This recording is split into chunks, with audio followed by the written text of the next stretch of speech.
جب میت کو قبر میں اتارنے لگے تو اچانک مردہ عورت نے لحد میں اتارنے والے ایک شخص کا بازو بڑی مضبوطی سے پکڑ لیا۔ وہ شخص خوف زدہ ہو گیا اور چیخنے لگا کہ اسے مردے نے پکڑ لیا ہے۔ جنازے کے ساتھ آنے والے لوگ یہ منظر دیکھ کر خوف زدہ ہو گئے۔ جس کا بازو میت کی ہاتھ نے پکڑا تھا وہ دہشت سے بے ہوش ہو کر گر پڑا۔ اتنی دیر میں مردہ عورت اٹھ کر بیٹھ گئی۔ اب تو لوگوں کی چیخیں نکل گئیں۔ انہوں نے اپنی زندگی میں ایسا دہشتناک منظر نہیں دیکھا تھا کہ کوئی مردہ زندہ ہو گیا ہو۔ بخشو کی بہو نے لوگوں سے کہا کہ وہ مری نہیں تھی، بے ہوش ہو گئی تھی۔ پھر اس نے امام مسجد کو بلایا۔ امام مسجد اس کا استاد رہ چکا تھا اور وہ خاصا دلیر آدمی تھا۔ وہ بخشو کی بہو کے پاس چلا گیا۔ بہو نے اس کو بتایا کہ اس کا بچہ گھر میں اناج رکھنے والے بھڑولے میں پڑا ہوا ہے۔ یہ کہہ کر اس نے امام مسجد کا ہاتھ پکڑا اور کفن سمیت گھر کی طرف چل پڑی۔ تمام لوگ ایک جلوس کی شکل میں ان کے پیچھے پیچھے چل پڑے۔ جو بھی یہ منظر دیکھتا حیران رہ جاتا۔ ایک کفن پوش عورت نے امام مسجد کا ہاتھ پکڑا ہوا تھا۔ بہرحال گھر پہنچ کر بھڑولے میں دیکھا تو واقعی اناج کے ڈھیر پر نوزائیدہ بچہ لیٹا انگوٹھا چوس رہا تھا۔ اس بچے کو نہلایا بھی نہیں گیا تھا۔ ماں نے جھپٹ کر اپنے بچے کو سینے سے لگا لیا اور پھر اسے دودھ پلانے لگی۔ یوں بخشو کے بیٹے کی نشانی اس کا پوتا موت کے جبڑوں سے نکل آیا اور اس کی بہو بھی مر کر زندہ ہو گئی۔ یہاں میں شہری لوگوں کو بھڑولے کے متعلق بتا دوں کہ یہ کیا چیز ہوتی ہے۔ یہ مٹی کا ایک بہت بڑا مٹکا نما برتن ہوتا ہے جو اوپر سے کھلا پھر نیچے سے گولائی میں بڑا ہوتا ہے اور سب سے نچلا حصہ خاصا تنگ ہوتا ہے۔ اس تنگ حصے میں سامنے کی طرف ایک سوراخ یا کھڑکی رکھی جاتی ہے۔ بھڑولے میں اناج محفوظ کر لیا جاتا ہے جو اوپر والے کھلے حصے میں ڈالا جاتا ہے اور بوقت ضرورت نیچے والے سوراخ کو کھول کر اناج نکال کر سوراخ بند کر دیا جاتا ہے۔ اس کو آپ پانی کے حمام کی مثال سمجھ لیں۔ آج کل جست کے بھڑولے بھی شاید بنتے ہیں۔ ساری بات سنانے کے بعد بخشو نے کہا کہ اس کی بہو نورا نے بتایا ہے کہ اسے عمرہ اور بھاگ بھری نے جان سے مارنے کی کوشش کی تھی۔ اب بخشو اپنی بہو اور پوتے کو امام مسجد کی حفاظت میں دے کر نمبردار غلام محمد کو ساتھ لے کر رپورٹ درج کروانے آیا تھا۔ اس کے علاوہ اس نے درخواست کی کہ اس کے گمشدہ بیٹے گل مواز کو بھی برآمد کیا جائے۔ میں نے زیر دفعہ 307 مقدمہ درج کر لیا اور اس کے علاوہ بخشو کے بیٹے گل مواز کی مفقود الخبری کی رپورٹ روز نامچے میں درج کی اور اس کا حلیہ لکھ کر ملحقہ تھانوں میں اشتہار شور و غوغا جاری کر دیے۔ آج کل کے دور میں شاید ہی کوئی پولیس افسر ہو جو ایسی کارروائی کرتا ہو۔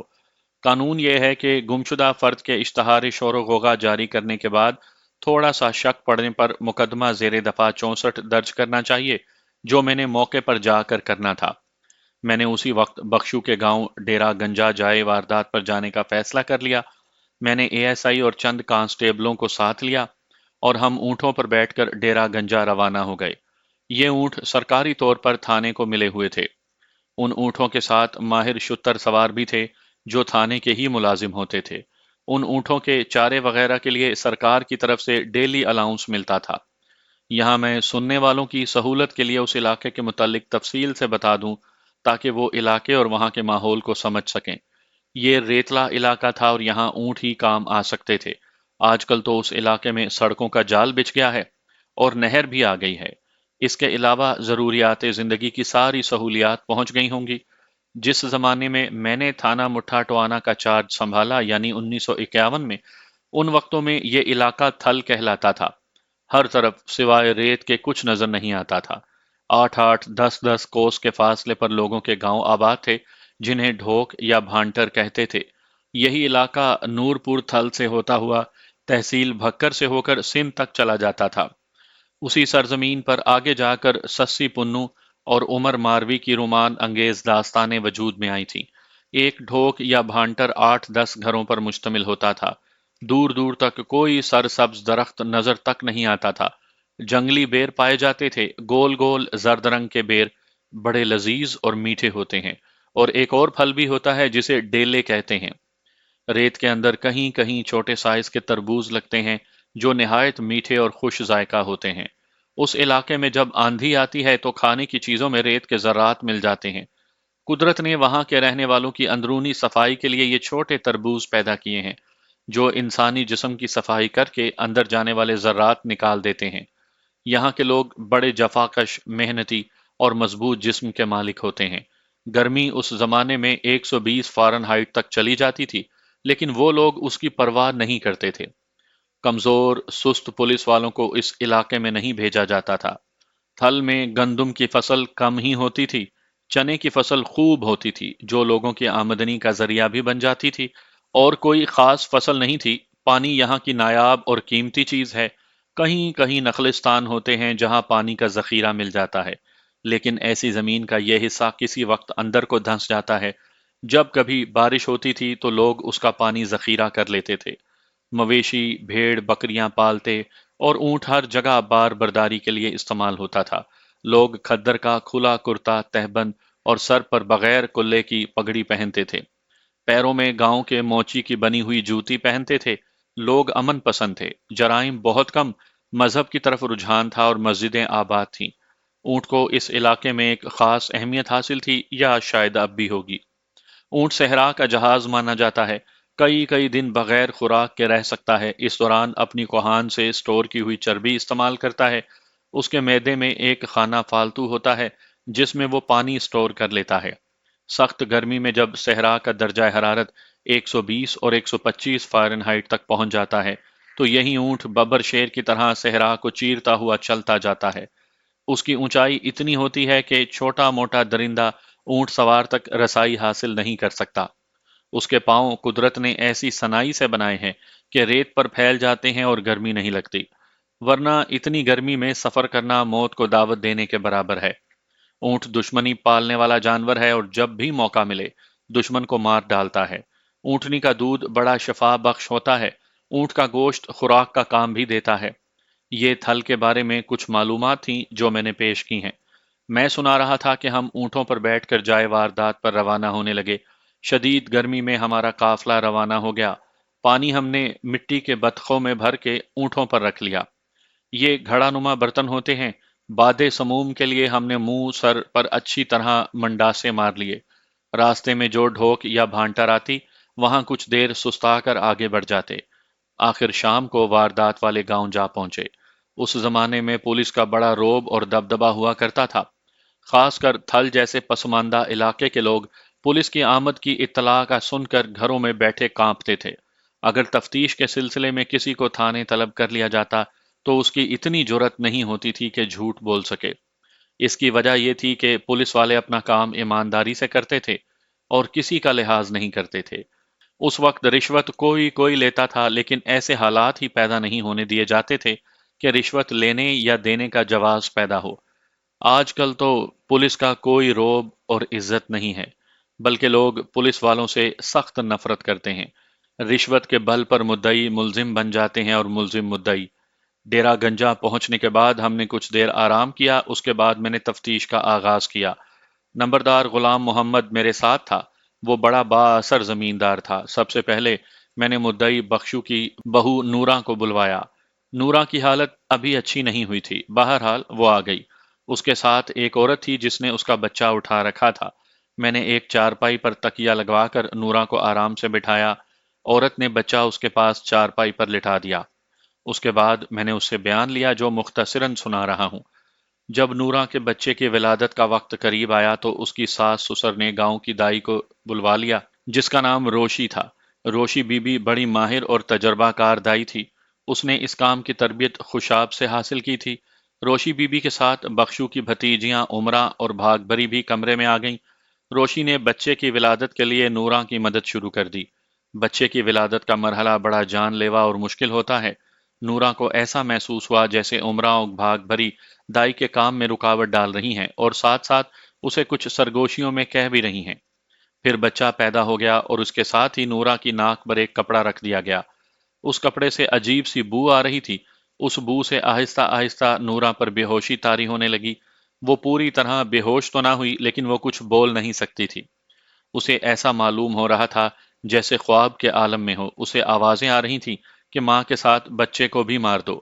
اصل فساد کی جڑ یہ بچہ ہی ہے۔ یہ مر گیا تو بخشو لاوارث ہو جائے گا۔ پھر اسے پتہ لگا کہ اس کے بچے کو اناج والے بھڑولے میں ڈال دیا گیا ہے۔ آہستہ آہستہ نورا ہوش و حواس سے بیگانی ہو گئی۔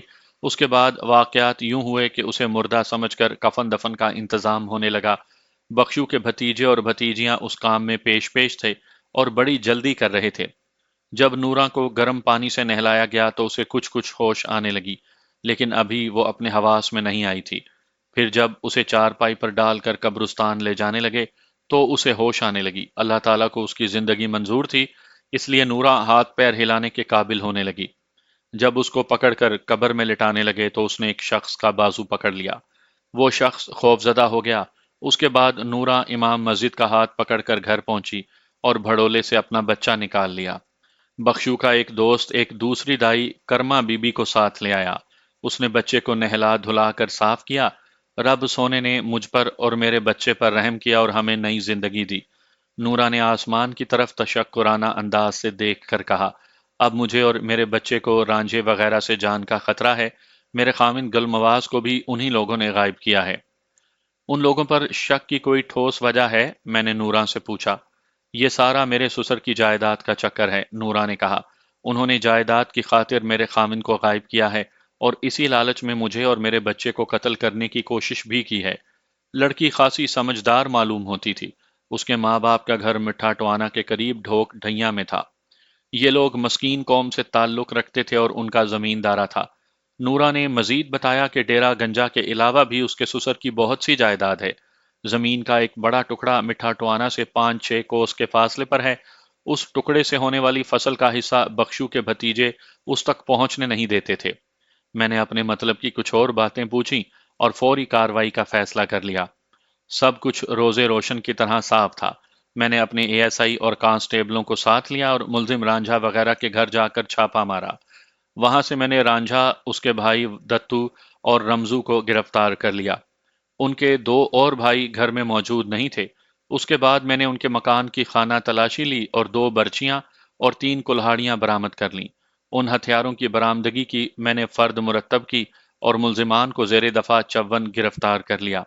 اس کے بعد میں نے فوری طور پر دائیہ روشی بی بی، عمرہ اور بھاگ بھری کو بھی زیر دفاع 307 گرفتار کر لیا۔ میں نے محسوس کیا کہ وہاں کے لوگ پولیس کی آمد پر ناخوش تھے اور عدم تعاون کا مظاہرہ کر رہے تھے۔ ان میں یقیناً جرائم پیشہ لوگ زیادہ ہوں گے۔ میں نے مسجد کے لاؤڈ سپیکر پر اعلان کروایا کہ گاؤں کے لوگ پولیس کے ساتھ پورا تعاون کریں اور کوئی بات نہ چھپائیں۔ یہ نہ سمجھیں کہ تھانہ یہاں سے دور ہے۔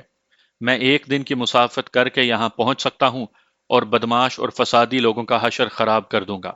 میرے اس اعلان پر ڈیرا گنجا پر ایسا دبدبا بیٹھا کہ لوگ سیدھے ہو گئے اور از خود تعاون کرنے لگے۔ اب لوگ آ آ کر دائیہ روشی، عمرہ اور بھاگ بھری کو لعنت ملامت کرنے لگے تھے۔ میں نے ان کے بیانات لیے۔ سب سے پہلے میں نے دائیہ روشی بی بی کا بیان لیا۔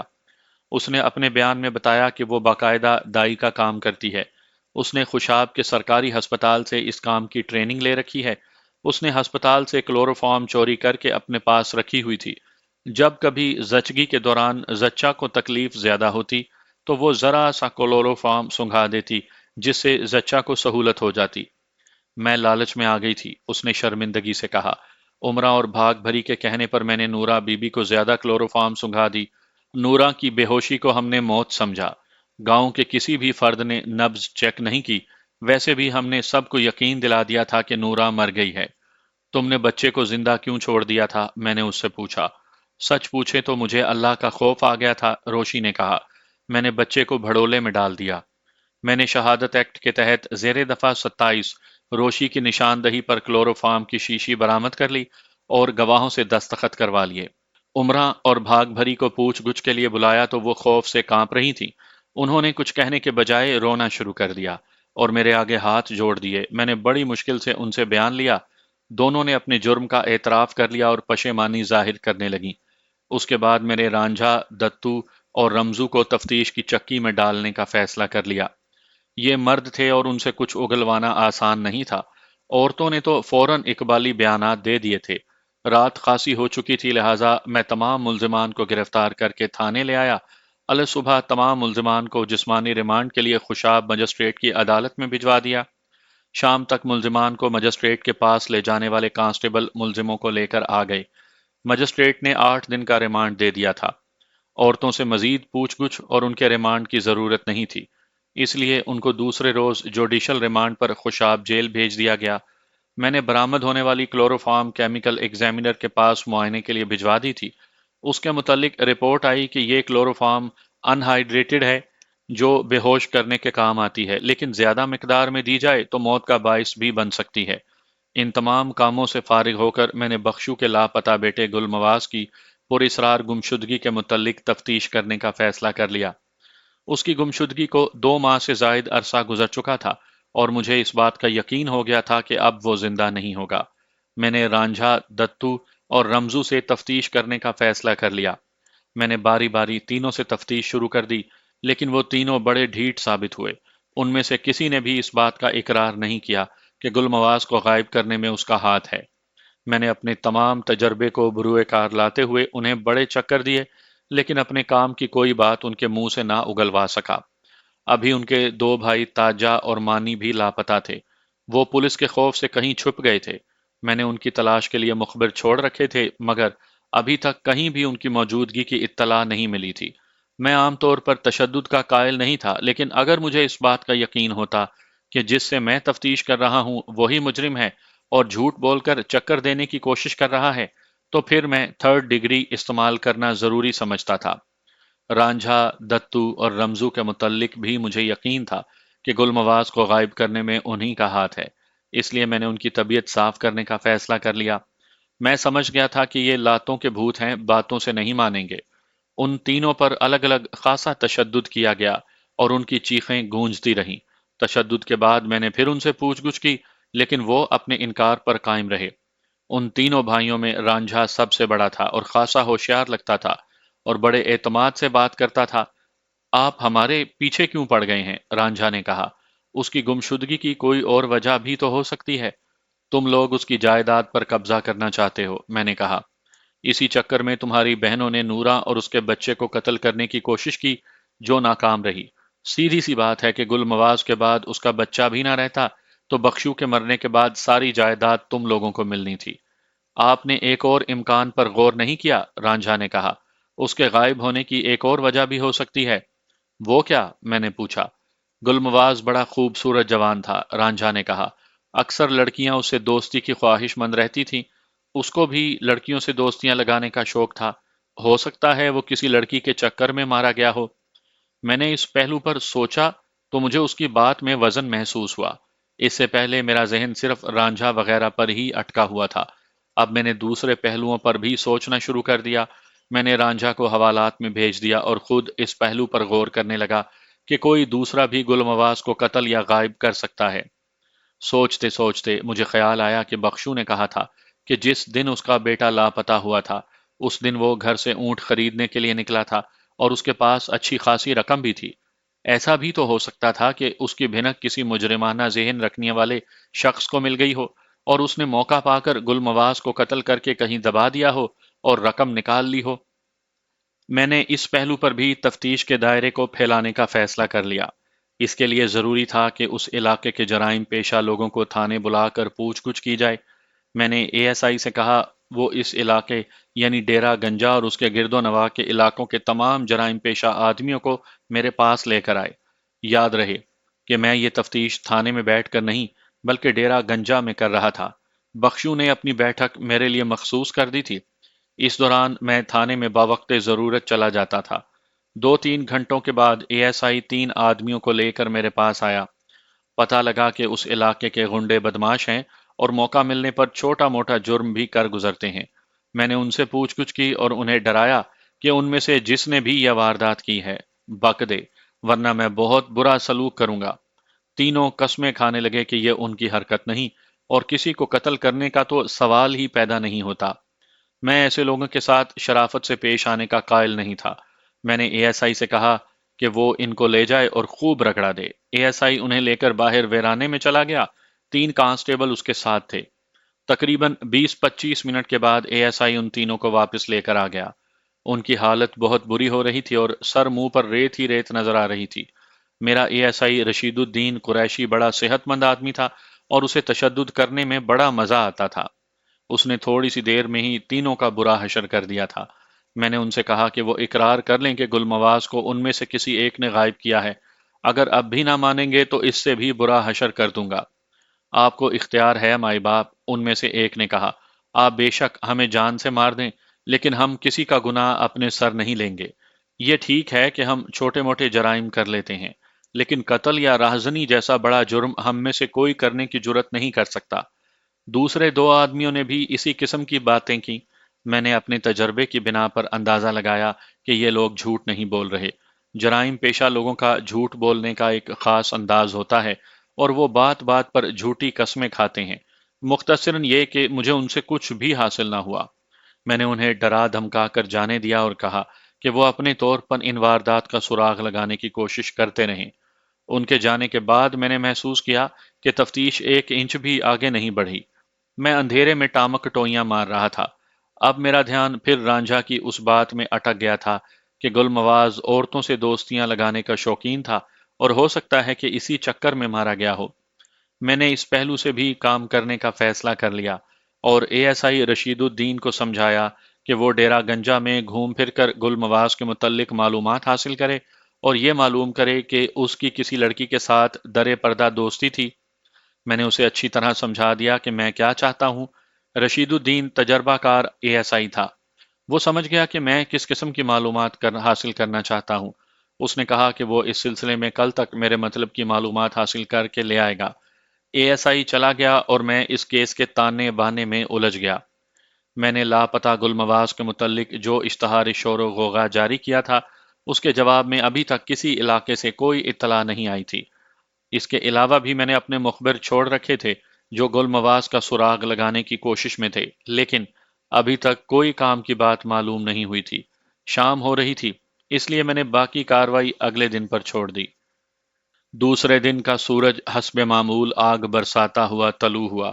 تیز دھوپ سے ریت تپنے لگی، اور دن کے آغاز میں ہی گرمی نے زور پکڑ لیا۔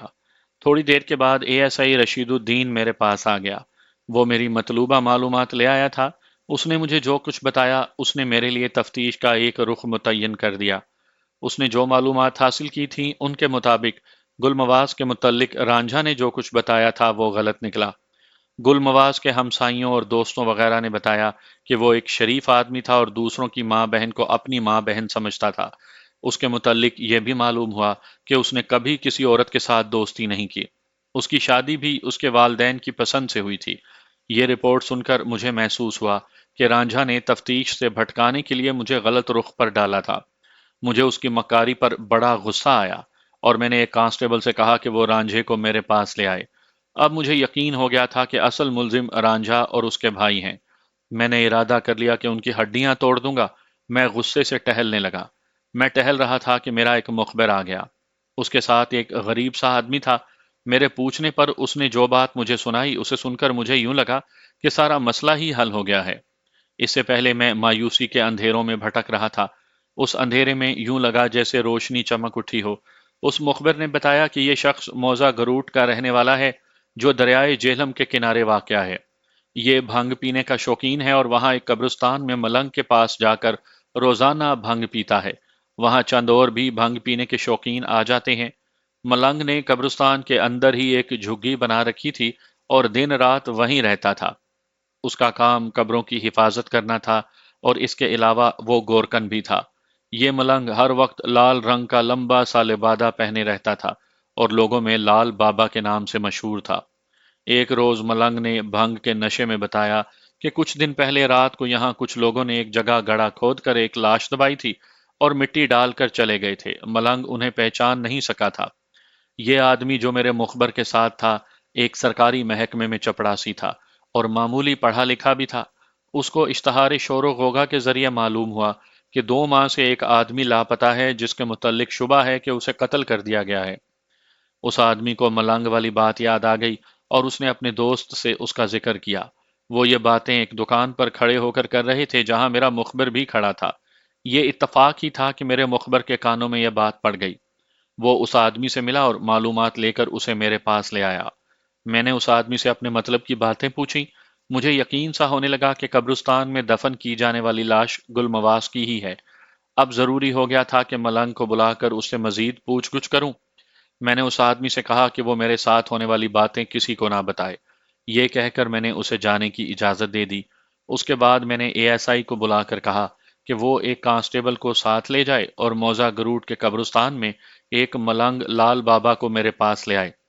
میں نے اسے یہ بھی سمجھایا کہ اسے پیار محبت سے لے کر آئے۔ اے ایس آئی اسی وقت چلا گیا۔ تقریباً 1 گھنٹے کے بعد اے ایس آئی ملنگ کو لے کر آ گیا۔ یہ ایک صحت مند آدمی تھا جس کے لمبے لمبے بال اس کے شانوں پر پڑے ہوئے تھے۔ اس کی داڑھی بے ترتیبی سے بڑی ہوئی تھی اور مونچھیں بل کھاتی ہوئی داڑھی میں گم ہو گئی تھیں۔ بھنگ کے نشے سے اس کی آنکھیں لال سرخ ہو رہی تھیں۔ اس کے گلے میں موٹے موٹے منکوں کے ہار تھے اور ہاتھوں میں بہت سی انگوٹھیاں پہنے ہوئے تھا۔ اس نے ہاتھ میں ایک موٹا سا ڈنڈا پکڑ رکھا تھا جس پر مختلف رنگوں سے نقش و نگار بنے ہوئے تھے۔ اس نے مجھے دیکھتے ہی ایک نعرہ مستانہ لگایا، علی حیدر، تھانے دار بادشاہ دی خیر۔ میں نے اس لاش کو قبرستان میں دبانے والی بات پوچھی تو اس نے تفصیل سے بتایا کہ آج سے 2 ماہ پہلے کچھ لوگوں نے رات کے وقت وہاں لاش دبائی تھی، لیکن ملنگ انہیں دیکھ نہ سکا۔ اس نے انہیں للکارا بھی تھا لیکن وہ بھاگ گئے تھے۔ ملنگ نے وہاں جا کر دیکھا جہاں وہ لوگ کھڑے تھے، وہاں تازہ کھدی ہوئی مٹی نظر آ رہی تھی۔ ملنگ خود گورکن تھا، اس لیے اس نے بلا جھجک وہاں سے مٹی نکالنی شروع کر دی۔ اس کا خیال تھا شاید یہ ڈاکو تھے اور لوٹ کا مال وہاں چھپانے آئے تھے۔ تھوڑی گہرائی میں جا کر اسے محسوس ہوا کہ مٹی میں کوئی انسانی جسم ہے۔ اندھیری کی وجہ سے ٹھیک نظر نہیں آ رہا تھا۔ وہ اپنی جھگی میں گیا اور لالٹین لے آیا۔ لالٹین کی روشنی میں اس نے دیکھا کہ گڑھے میں ایک جوان آدمی کی لاش پڑی ہے جس کے سارے کپڑے خون سے لتھڑے ہوئے تھے اور چہرہ بھی خون آلود تھا۔ اس نے گھبرا کر جلدی جلدی مٹی گڑھے میں ڈالی اور زمین کی سطح برابر کر دی۔ وہ ڈر گیا تھا کہ اس قتل میں وہ نہ پھنس جائے۔ تم اس جگہ کی نشاندہی کر سکتے ہو؟ میں نے ملنگ سے پوچھا۔ ہاں تھانے دار جی، ملنگ نے کہا، وہ جگہ میں کبھی بھی بھول نہیں سکتا۔ میں نے اس ملنگ کے ساتھ مل کر ایک ڈرامہ کھیلنے کا فیصلہ کر لیا۔ ملنگ نے کہا تھا کہ وہ ان لوگوں کو پہچان نہیں سکا تھا۔ اگر میں وہاں سے خود لاش برآمد کر لیتا اور بعد میں رانجھا اور اس کے بھائیوں سے اقبال جرم کرنے کے لیے کہتا تو انہوں نے صاف انکار کر دینا تھا۔ میں چاہتا تھا کہ وہ خود وہاں سے لاش برآمد کروائیں۔ اس کے لیے میں نے ملنگ کو اس کا کردار اچھی طرح سمجھایا اور اسے انعام کا لالچ بھی دیا۔ اس نے اپنا سبق بڑی اچھی طرح یاد کر لیا۔ یہ ضروری نہیں تھا کہ گروٹ کے قبرستان میں گل مواز کی لاش ہی دفن ہوتی، وہ کسی اور کی لاش بھی ہو سکتی تھی۔ میں نے داؤ کھیلنے کا فیصلہ کر لیا۔ میں نے ملنگ کو شربت پلوایا اور اسے ساتھ والے کمرے میں بٹھا دیا اور اسے سمجھا دیا کہ اسے کب اندر آنا ہے۔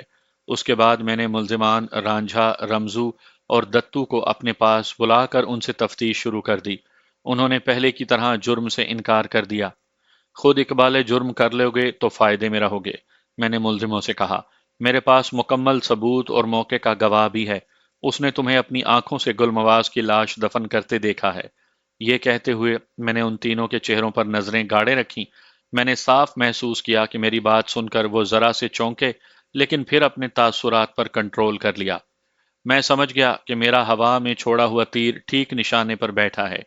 میں نے رانجھا کو گریبان سے پکڑ کر الگ کر لیا اور اس کی آنکھوں میں آنکھیں ڈال دیں۔ وہ گھبرا گیا۔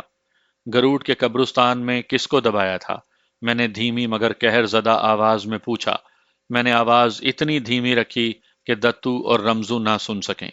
میں نے دیکھا، میری بات سن کر ایک دم رانجھے کا چہرہ پیلا پڑ گیا اور اس کی آنکھیں خوف سے پھیل گئیں۔ اس کی حالت خراب ہونے لگی۔ اسی وقت میں نے ملنگ کو طے شدہ اشارہ دے دیا۔ میرا اشارہ پاتے ہی ملنگ نعرے مارتا ہوا اندر آ گیا اور رانجھے کے ارد گرد ناچنے لگا۔ اس نے ناچتے ناچتے رک کر اپنا موٹا سا ڈنڈا رانجھا کی طرف کیا۔ آخر پکڑے گئے نا؟ ملنگ نے لال انگارہ آنکھوں سے گھور کر رانجھے سے کہا۔ کب تک بھاگو گے؟ یہ کہہ کر ملنگ پھر اچھل کود کرنے لگا۔ اس کے ہاتھوں میں پہنے کڑے اور گلے میں منکوں کے ہار وغیرہ مل کر چھنکنے لگے اور ایک عجیب سا سما بن گیا۔ رانجھا کوئی پختہ کار مجرم تو تھا نہیں، اس لیے اس کی حالت ایسی بری ہو گئی کہ جیسے اب گرا کہ تب گرا۔ میں نے ملنگ کو روکا نہیں۔ میں نے دتو اور رمزو کی طرف دیکھا تو وہ بھی پریشان نظر آنے لگے۔ ان کو علم ہو گیا تھا کہ اب ان کا بھید کھل چکا ہے۔ اللہ کا واسطہ دیتا ہوں تھانے دار جی، رانجھے نے تقریباً روتے ہوئے کہا، اس کو روک دیں۔ یہ کہہ کر رانجھا اپنا سر پکڑ کر زمین پر یوں بیٹھ گیا جیسے گر پڑا ہو۔ میں نے ملنگ کو ہاتھ کے اشارے سے رکنے کو کہا۔ ملنگ نے اچھل کود بند کر دی اور دوسرے کمرے میں چلا گیا۔ میں نے رانجھے کو دیکھا، وہ نیم بے ہوشی کی حالت میں تھا۔ میں نے پانی منگوا کر اسے پلایا تو اس کے ہوش ٹھکانے آئے۔ میں نے اسے کہا کہ اب وہ کیا کہتا ہے؟ اس نے یوں سر جھکا لیا کہ جیسے اپنے جرم کا اقرار کر رہا ہو۔ میں نے تینوں کو اس طرح گھیرا تھا کہ وہ لاش والی جگہ کی نشاندہی کرنے پر تیار ہو گئے تھے۔ میں نے اسی وقت برآمدگی کی کارروائی کے لیے تیاری کر لی اور نمبردار غلام محمد کے علاوہ ایک اور معزز شخص کو ساتھ لیا۔ میں نے گل مواز کے باپ بخشو کو شناخت کے لیے ساتھ لے لیا۔ نمبردار نے قبر کھودنے کے لیے 2 آدمیوں کو بلانا چاہا تو ملنگ لال بابا نے کہا کہ یہ کام وہ خود کرے گا۔ ہم لوگوں کا یہ قافلہ گروٹ کے قبرستان میں پہنچ گیا۔ قبرستان کے اندر داخل ہوئے تو میں نے رانجھا، دتو اور رمزو کو آگے کر دیا کہ وہ نشاندہی کریں۔ وہ آگے آگے چل پڑے اور مختلف جگہ سے مڑتے ہوئے ایک پختہ قبر کے قریب رک گئے۔ اس پختہ قبر کے بائیں طرف کچھ جگہ بالکل ہموار تھی۔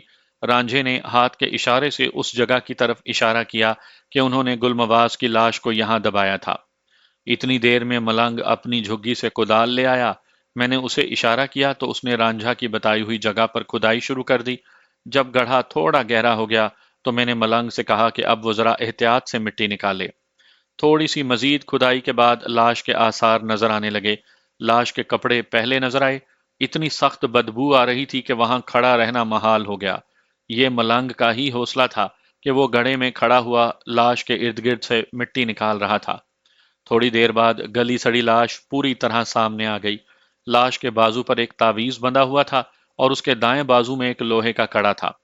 لاش کے گلے میں کوڑیوں کا ایک ہار تھا۔ اس قسم کے ہار اس علاقے کے لوگ جسمانی دردوں سے بچنے کے لیے بطور گٹ استعمال کرتے تھے۔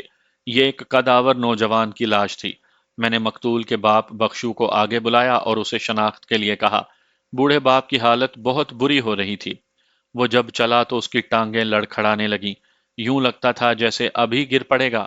اس کا ایک ہی بیٹا تھا جو ظالموں نے مار دیا تھا۔ اکلوتے بیٹے کی لاش آنکھوں کے سامنے آنے والی تھی۔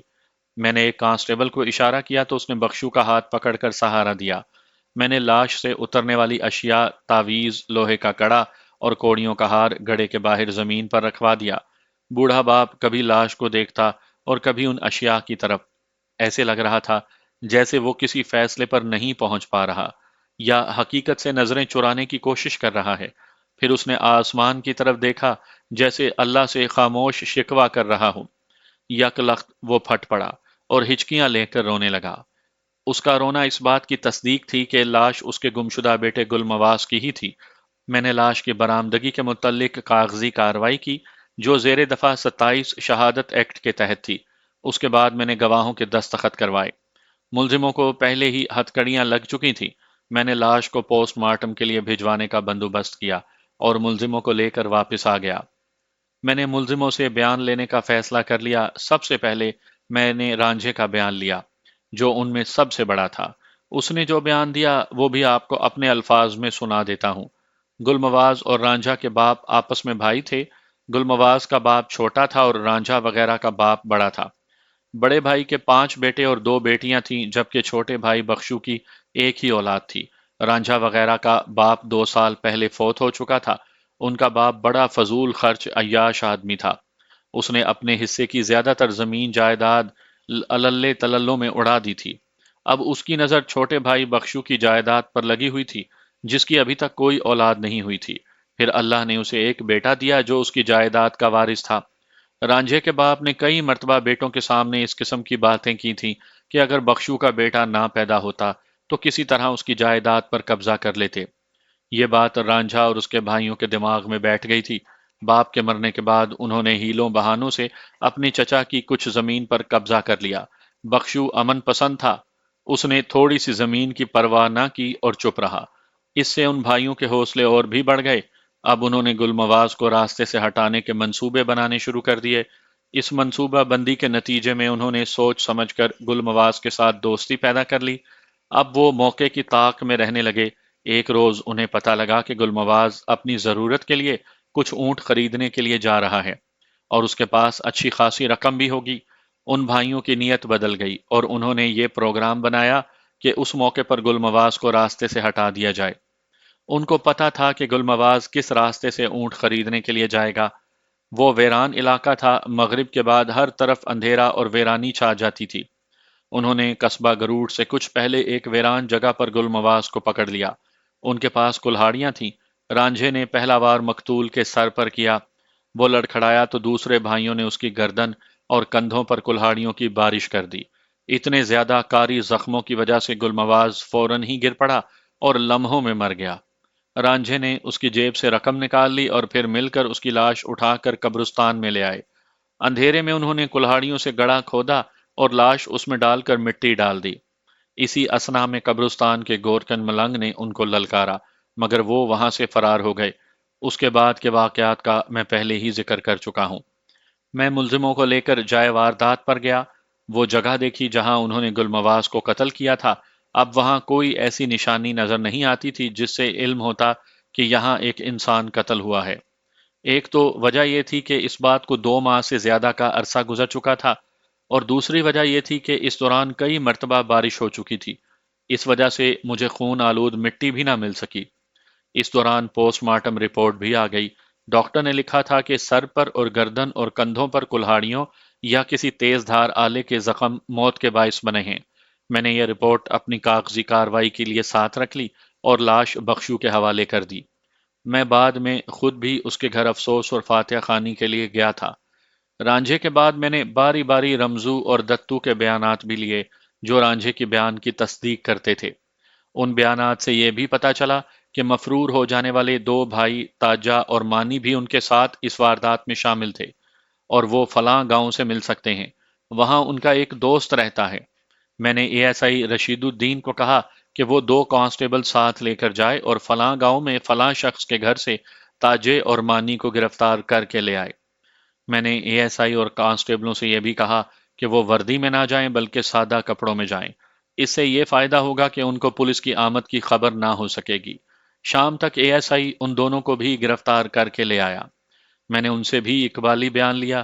یہ بیان دوسرے بھائیوں کے بیانات سے ملتا جلتا تھا، اس لیے الگ سنانے کی ضرورت نہیں۔ میں نے ان کو ساتھ لے جا کر جائے واردات اور اس گڑھے کی بھی نشاندہی کروائی جہاں انہوں نے لاش چھپائی تھی۔ اس کے بعد میں نے بڑی محنت سے مقدمہ تیار کیا اور چالان تیار کر کے عدالت میں پیش کر دیا۔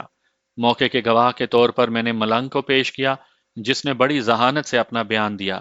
یہ مقدمہ 3-4 ہفتوں تک چلتا رہا۔ ان دنوں اس مقدمے کی بڑی شہرت ہوئی تھی۔ جج نے 5 بھائیوں کو موت کی سزا سنا دی تھی۔ اپیل میں ان کے وکیل نے کچھ ایسے دلائل پیش کیے تھے جن کی وجہ سے ان کی سزائے موت کو عمر قید میں تبدیل کر دیا گیا تھا۔ رانجھا وغیرہ کی بہنوں بھاگ بھری اور عمرہ کو عادی مجرم نہ ہونے کی وجہ سے ارادہ قتل پر 3-3 سال کی قید سزا دی گئی، جو اپیل میں بھی برقرار رہی۔ کہانی تو یہاں ختم ہو گئی۔ یہاں میں ایک دلچسپ بات سنانا چاہوں گا۔ مقتول گلمواز کا جو بچہ بھڑولے میں ڈال دیا گیا اور قتل ہونے سے بچ گیا تھا، اس کا نام اس کے دادا بخشو نے فتح خان رکھا تھا۔ قتل کے اس واقعے کے 25 یا 26 سال بعد، غالباً 1976 کا واقعہ ہے کہ میں ایف آئی اے کا چارج لینے مٹھا ٹوانا گیا۔ ان دنوں ضلع سرگودا پنڈی ایف آئی اے کے ماتحت ہوتا تھا۔ میں یہاں گزارے ہوئے تھانے داری کے عرصے کو یاد کر رہا تھا کہ مجھے گلمواز والا کیس یاد آ گیا۔ میں اپنے پرانے تھانے چلا گیا اور اپنا تعارف کروایا۔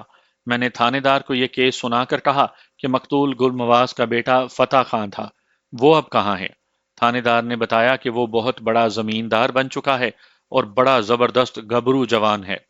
اس نے اپنے تایا زادوں سے اپنی زمین واپس چھین لی تھی اور سب کو دبا کر رکھا ہوا ہے۔ تھانے دار نے یہ بھی بتایا کہ وہ اکثر تھانے میں آتا رہتا ہے اور آپ کا ذکر بھی کرتا رہتا ہے، اور وہ آپ سے ملنے کی بھی بڑی خواہش رکھتا ہے۔ میں نے تھانے دار سے کہا کہ میں ضروری فرائض سے فارغ ہو کر پرسوں یہاں آؤں گا، وہ فتح خان کو بتا دے۔ میں اپنے سرکاری فرائض سے فارغ ہو کر واپس تھانے آیا تو تھانے دار نے فتح خان کو میری آمد کی اطلاع کر دی۔ فتح خان ایک جلوس کی صورت میں مجھ سے ملنے آیا اور آتے ہی میرے گھٹنوں کو ہاتھ لگا کر ادب اور فرما برداری کا اظہار کیا۔ وہ اپنے باپ گلمواز کی طرح بڑا کڑیل جوان نکلا تھا۔ وہ میرے لیے ڈھیر سارے تحائف لایا تھا جو میں نے پیار کے ساتھ واپس کر دیے۔ مجھے یہ دیکھ کر بڑی خوشی ہوئی کہ بھڑولے میں بچ جانے والا بچہ علاقے کا باروب اور گبرو جوان بن چکا تھا۔